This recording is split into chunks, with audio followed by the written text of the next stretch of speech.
N'hésitez pas à aller lire leur article affilié. Vous trouverez évidemment le lien en description. Anna Mialcea y va très fort.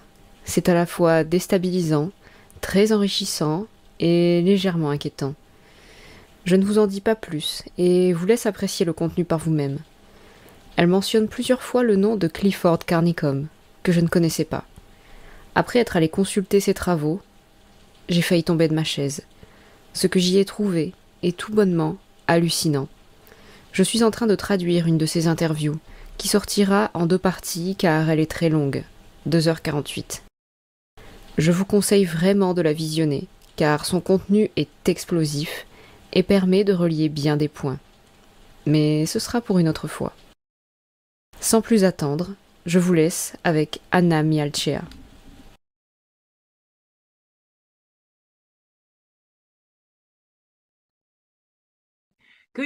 Bonjour Children Health Defense, je suis Mary Holland, PDG de CHD et j'ai le grand plaisir et l'honneur de recevoir aujourd'hui le docteur Anna Mialcea, qui est à la fois médecin et titulaire d'un doctorat en pathologie. Elle nous parlera de son étude du sang chez les personnes vaccinées et non vaccinées contre le Covid. Anna, bienvenue. Merci beaucoup de m'accueillir. Tout d'abord, j'aimerais que vous nous parliez un peu de votre expérience professionnelle. Qu'est-ce qui vous a amené à cela? Quel cursus scolaire avez-vous suivi? Je suis une médecin interne certifiée. Je suis titulaire d'un doctorat en pathologie et j'ai environ 25 ans d'expérience clinique en gériatrie. La raison pour laquelle je me suis lancée dans tout cela est qu'une fois que la pandémie a commencé, je me suis impliquée dans différents groupes de médecins, tels que Medical Doctors for COVID Ethics International. J'y ai rencontré des chercheurs, notamment le docteur David Nixon et Shimon Yanovitz. Un jour, il m'a demandé d'examiner le contenu des fioles au microscope et ce que j'ai vu m'a choqué parce que j'ai vu des nanotechnologies auto-assemblées. Ensuite, je me suis procuré un microscope et depuis, je n'ai cessé d'étudier, de me documenter et de faire des recherches parce que j'ai commencé à observer des résultats sanguins anormaux et des nanotechnologies auto-assemblées dans le sang des non-vaccinés par excrétion et la même formation de caillots caoutchouteux que celle observée chez les vaccinés. J'ai analysé certains des caillots. Il s'agit d'un tableau global, car tout était tellement lié à la géo-ingénierie et les produits chimiques affiliés.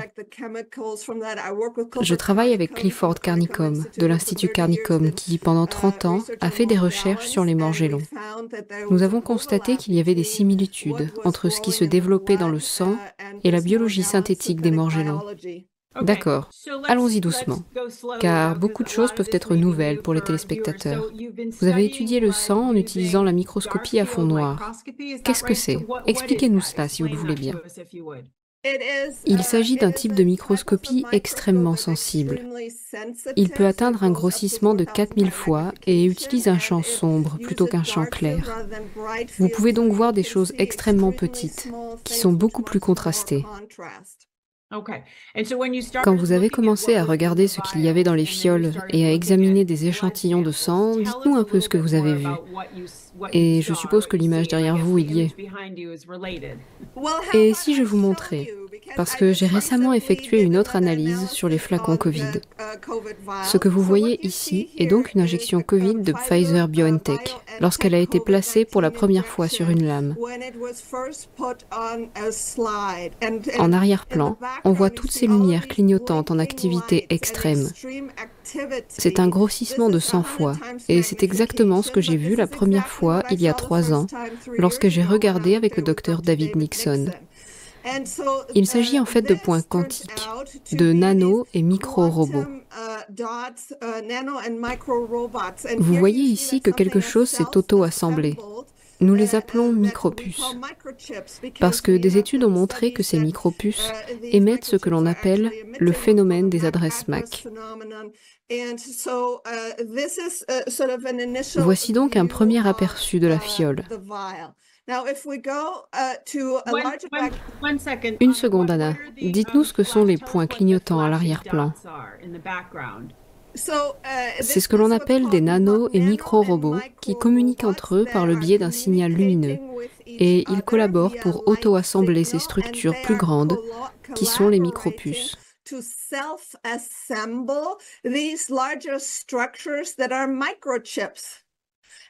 C'est le domaine des nanotechnologies auto-assemblées. Vous voyez ici un micro-robot qui émet une lumière bleue, un autre ici.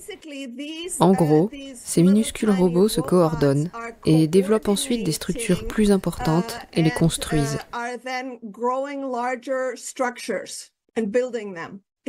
Vous voyez ici différentes images de ce qui est en train de s'auto-assembler, que d'autres collègues dans le monde ont également montré. Ce sont des structures complexes qui se développent dans les fioles. Ce qui est très important, c'est que cet essaimage, en fond, correspond à ce que j'ai vu dans le sang humain. Et je vous montrerai plus tard des images de cela. Ce qui est important, c'est que dans le monde de l'ingénierie de la nanotechnologie, le chef de l'IEE, un professeur très éminent, Jan Akildis, a parlé de l'Internet des bio-nanothings, bio-nanochoses, IOBNT. Il explique essentiellement comment les nanomatériaux, comme le graphène, ont inspiré l'idée de relier la biologie à la biologie synthétique et de les transformer ensuite en des dispositifs informatiques biologiques intégrés. C'est alors que se crée un réseau intracorps qui est utilisé pour la biodétection. Cela fait partie de ce que nous appelons aujourd'hui, par exemple, l'interface cerveau-ordinateur. C'est aussi utilisé pour des applications médicales. Par exemple, certains médicaments contiennent des composants microélectroniques comme l'Enbrel de Pfizer que j'ai également analysé.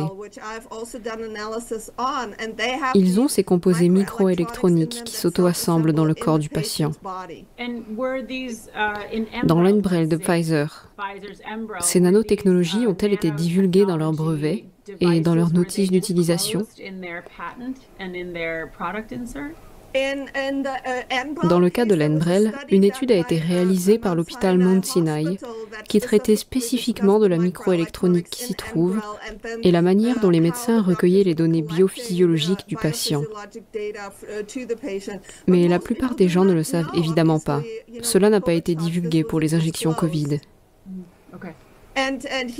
Ici, vous pouvez voir exactement comment cela fonctionne.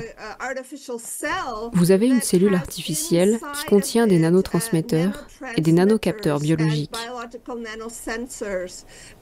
C'est une cellule artificielle. Ce domaine est très déroutant pour les médecins, car ils n'ont pas été formés en nanotechnologie ou en électronique pour être en mesure de le discerner. Nous devons vraiment avoir une approche interdisciplinaire et combiner de nombreuses disciplines scientifiques pour trouver des réponses à ces questions.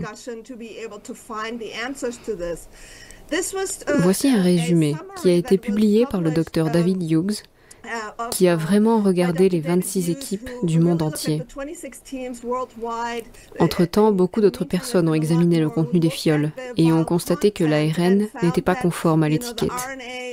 Nous savons que des impuretés d'ADN et de protéines s'y trouvent et de nombreux métaux ont été trouvés.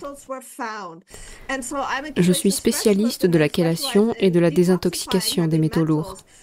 Ces métaux font partie des nanotechnologies auto-assemblées et de la technologie des semi-conducteurs. Dans le domaine militaire, ils sont utilisés pour les interrogatoires sur les champs de bataille. Ainsi, plus un individu a de métaux en lui, plus il peut être surveillé au moyen de la technologie de reconnaissance faciale. Ce document provient du Conseil national scientifique et technique de l'Université nationale de Comahu en Argentine. La docteure Marcela Sangorin et une technologue, Lorena Di Blasi, ont analysé les injections Covid et ont trouvé 54 éléments chimiques non déclarés, dont de l'oxyde de graphène fluorescent. J'ai largement documenté les phénomènes de fluorescence dans le sang et avec cette technologie. Plus précisément, ils ont trouvé ce que l'on appelle des lanthanides. Les lanthanides sont des aimants en néodyme, qui est la substance la plus magnétique sur Terre. De la présidine, de l'hafnium.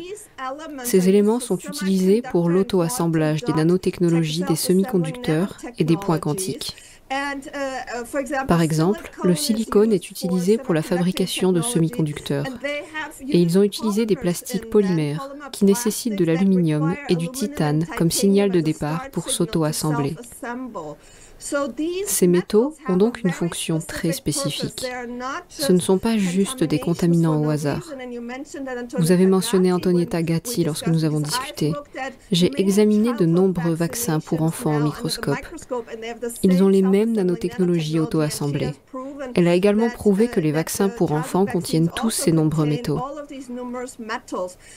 Cela fait donc partie de l'agenda transhumaniste technocratique, qui a été expliqué par des leaders d'opinion, comme l'ingénieur de Google, Ray Kurzweil, qui veulent faire fusionner l'homme et la machine.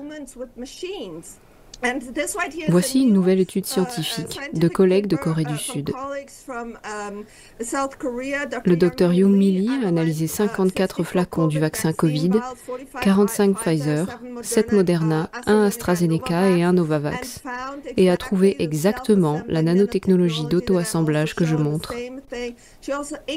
Elle les a également incubés pendant plus de 2 ans et a montré comment l'auto-assemblage ne s'arrête jamais. Elle a également montré, par exemple, dans des échantillons de sperme d'individus vaccinés, que cette matière continue à se répandre. Nous avons effectué des analyses sur la salive, la sueur, les sécrétions vaginales et le sang, et ceci est émis par les individus. Cela figure également dans les documents de Pfizer, qui stipule clairement que si un homme vacciné inspire l'air autour d'une femme vaccinée, cet homme peut transmettre le vaccin à une autre femme non vaccinée. Et c'est exactement ce que j'ai documenté dans le sang. Voici maintenant du sang non vacciné. C'est ce que nous avons commencé à voir. Ces filaments de polymères qui ont des caractéristiques cliniques très similaires aux morgellons. Cela a été documenté via la géo-ingénierie. Ralentissons un peu. Dites-nous ce que sont les morgellons. N'est-ce pas là un diagnostic médical controversé? Parlez-nous de cela.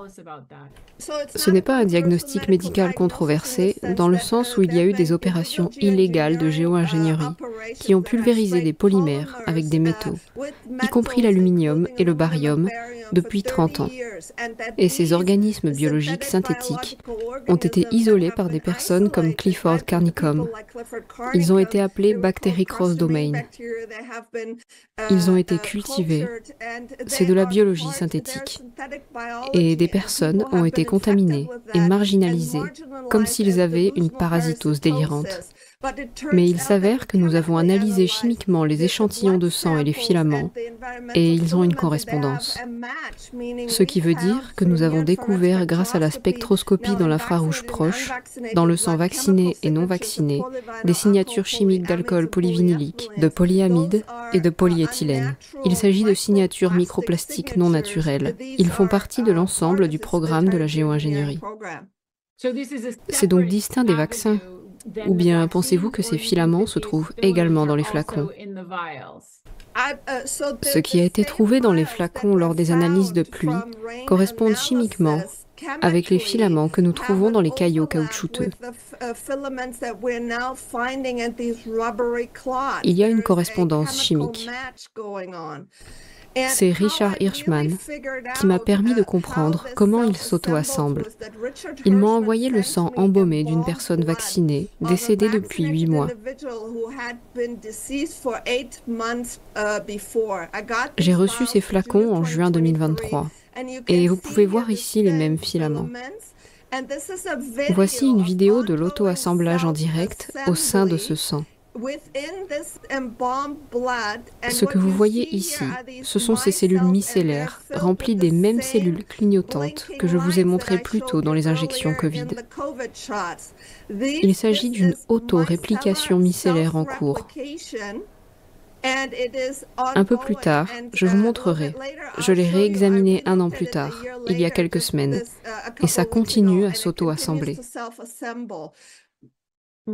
À quoi ressemble normalement le sang après 8 mois?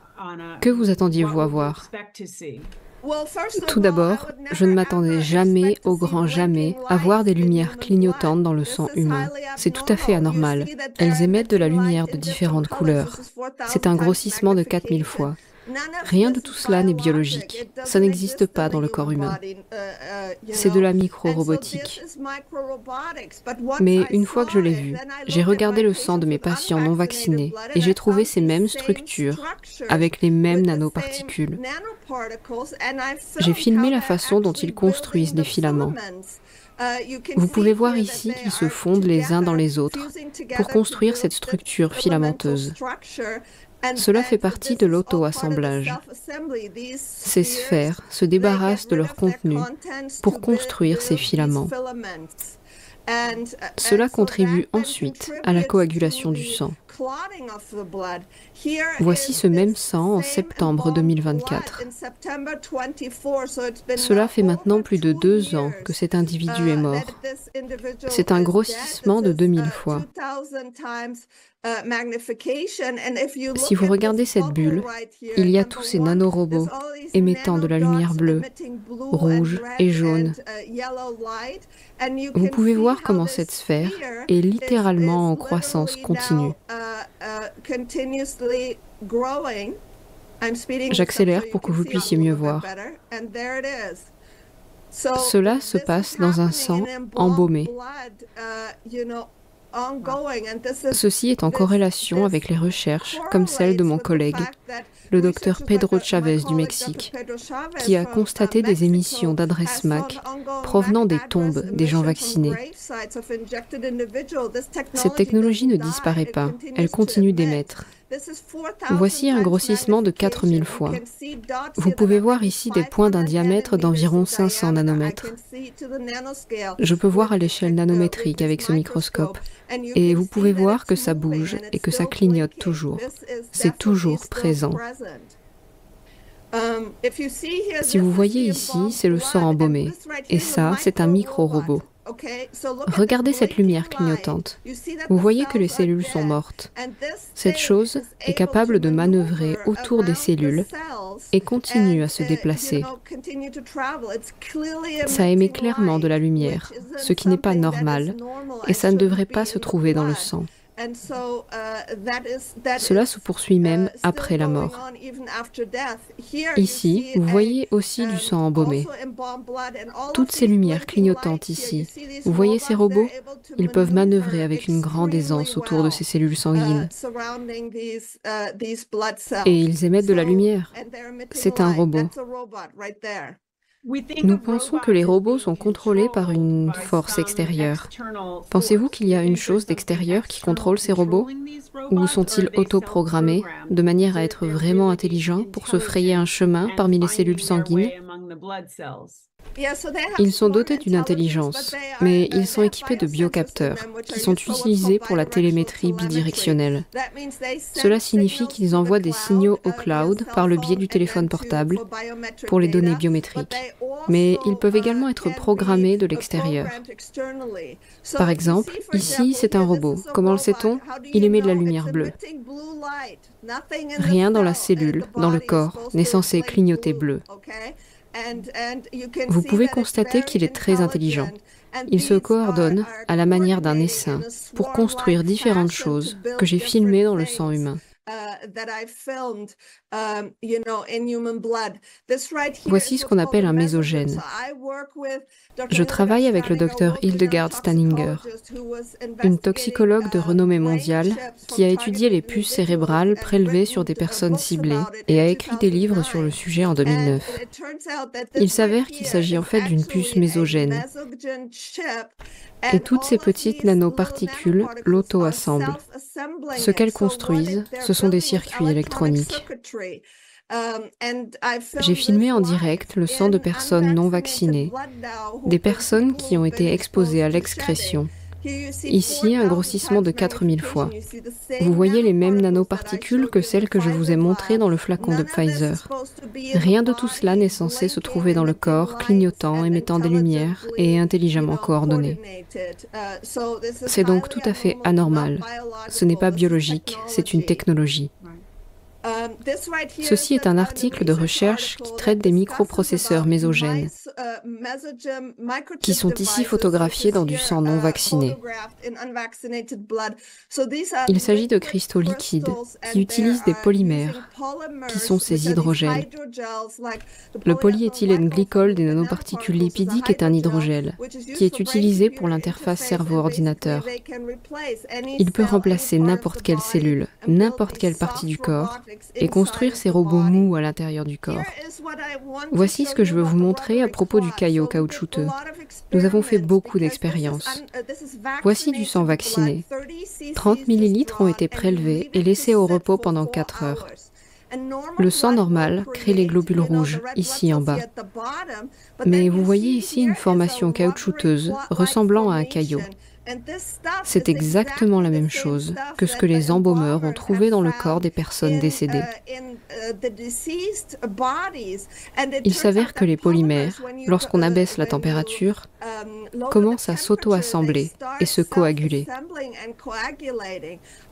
J'ai analysé ces caillots au microscope et j'ai trouvé ces filaments nanotechnologiques à l'intérieur. Clifford Carnicom et moi-même avons également procédé à des analyses chimiques. J'ai également filmé la façon dont les caillots s'assemblent. Ce que vous voyez ici, c'est du sang non vacciné avec un essaim de nanorobots. Vous voyez toutes ces lumières vertes, oranges et jaunes. Et ils détournent l'électricité des globules rouges et en gros les tuent pour se nourrir.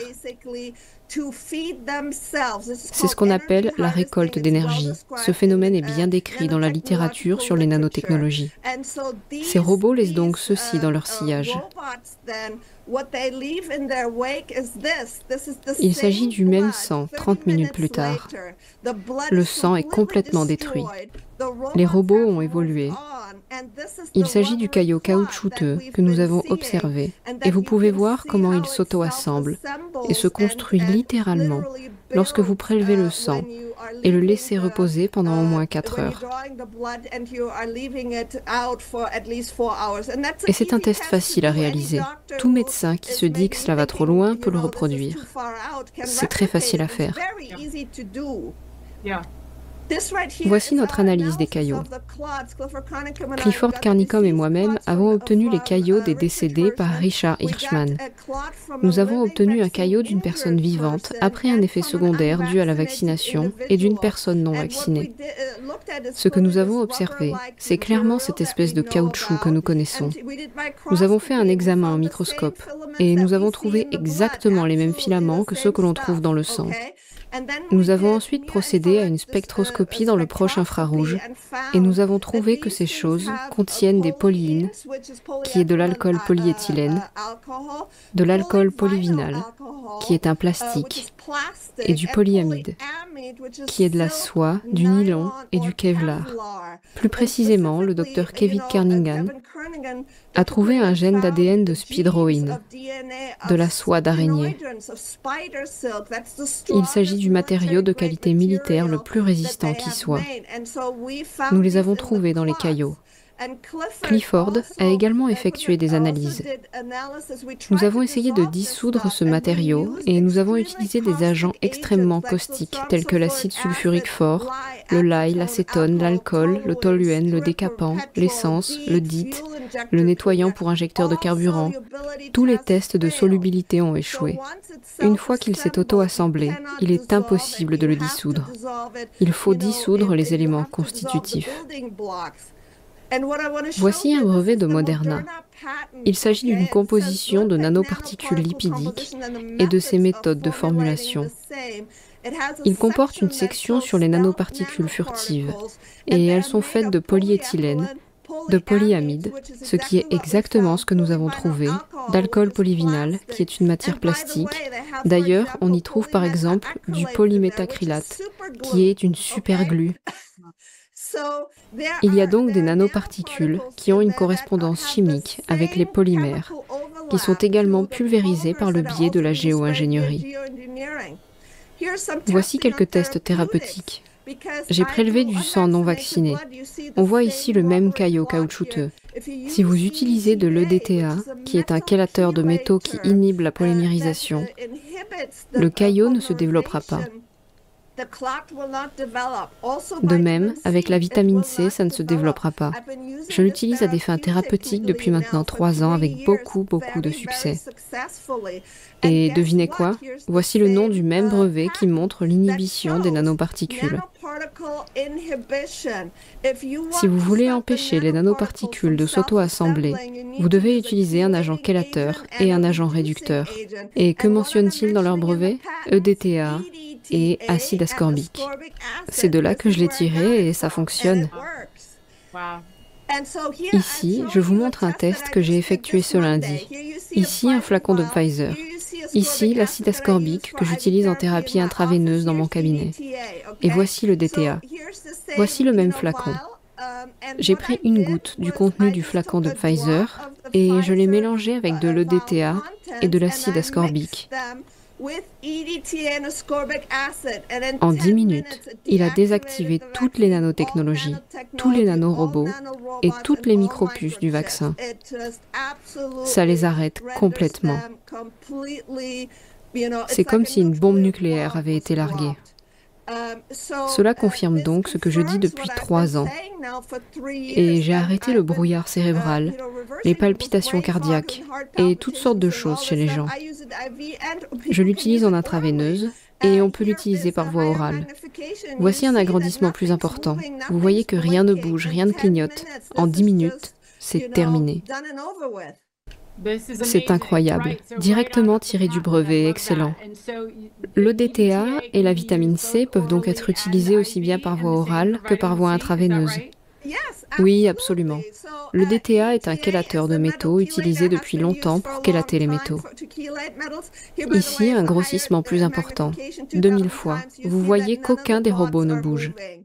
Vous pouvez donc utiliser de l'EDTA liposomal. Ici, vous pouvez voir un test de métaux dans l'urine que j'ai effectué dans mon cabinet. Ce patient a reçu 1500 mg de DTA. Regardez l'aluminium, l'antimoine, le barium. Ils sont pulvérisés via la géo-ingénierie. Le cadmium, le plomb, le gadolinium, le nickel, le palladium, le platine. Le gadolinium, par exemple, est aussi un lanthanide. Le DTA se lie à tous les lanthanides, tous ces métaux non divulgués qui étaient dans les vaccins.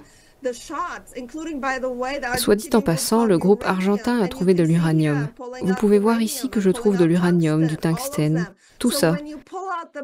Si l'on retire les métaux, la technologie semi-conductrice ne peut pas fonctionner, car c'est l'antenne, et c'est le signal de départ pour les polymères. Cliniquement, quand quelqu'un vient me voir avec un Covid long, totalement épuisé, il a tous ses polymères, le sang est en état de détresse extrême, les cellules ne sont pas normales. Il vient donc pour 3 jours, et je fais de la thérapie intraveineuse. J'utilise en alternance de l'EDTA et de la vitamine C, je nettoie le sang, et 3 jours plus tard, les symptômes disparaissent. Phénoménal. Je voulais simplement montrer que nous avons également trouvé ces micro-robots dans les anesthésiques dentaires. L'Université du Colorado à Boulder vient de confirmer que du graphène se trouvait dans l'articaïne épinéphrine.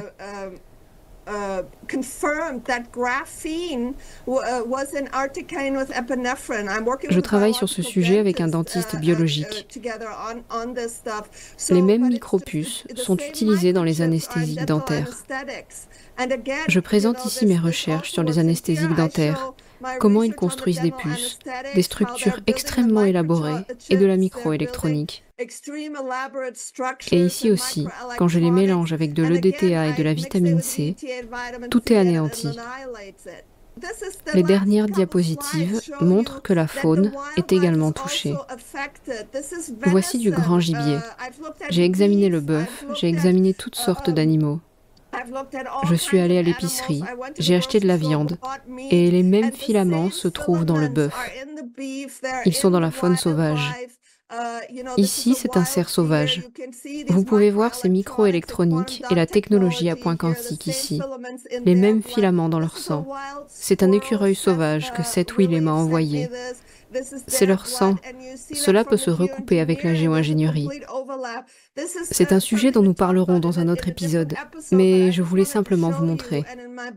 Et dans mon livre, je vous montrerai exactement toutes les corrélations entre la géo-ingénierie et ce qui arrive à l'ensemble de notre biosphère. Les technocrates transhumanistes veulent numériser toute la vie sur Terre. Merci beaucoup. Nous proposerons désormais une rubrique mensuelle avec le Dr Dane Wigington. Vous l'avez mentionné à propos de la géo-ingénierie pour que les gens en soient plus conscients. J'espère que nous aurons l'occasion de vous revoir à la sortie de votre livre. Ce serait intéressant de parler de ce qu'il y a dans votre livre. Vous nous avez donné un aperçu global de ce que vous observez dans les flacons et dans le sang. C'est omniprésent, n'est-ce pas? Tout le monde est concerné, pas seulement les personnes vaccinées. Et maintenant, vous suggérez que c'est le cas de tous les animaux ou de beaucoup d'animaux. Avez-vous quelque chose à nous dire pour conclure? Vous avez quelque chose à ajouter? Je veux juste dire que les gens n'ont plus à avoir peur de ce sujet parce qu'il existe des solutions. Mais si vous n'y prêtez pas attention, si vous ne faites rien, vous n'allez pas dans la bonne direction. Je tiens donc à encourager les gens à aller plus loin. Il y a beaucoup plus de recherches sur mon Substack. Le livre va sortir et ne vous contentez pas de l'ignorer. Il y a beaucoup de désinformation, c'est une réalité. Je l'ai vu de mes propres yeux. Cela fait maintenant 3 ans que je le documente. Quel est votre Substack, Anna? annamialchea.mdphd.substack.com. Merci beaucoup de nous avoir rejoints et de nous avoir éclairés sur ce sujet très important. Nous nous réjouissons de vous recevoir à nouveau. Merci beaucoup de m'avoir accueilli.